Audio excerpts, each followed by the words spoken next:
Hey guys, today we will talk about the third chapter and final chapter in the clinical pharmacist role in critical cases, which is about CCU, critical care unit. This chapter includes cardiogenic shock and heart failure cases,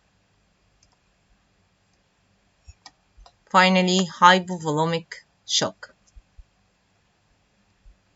Actually, this handbook is really matter to any clinical pharmacist or undergrad students, even postgrad student can get a well value in this book, as you can find all of this.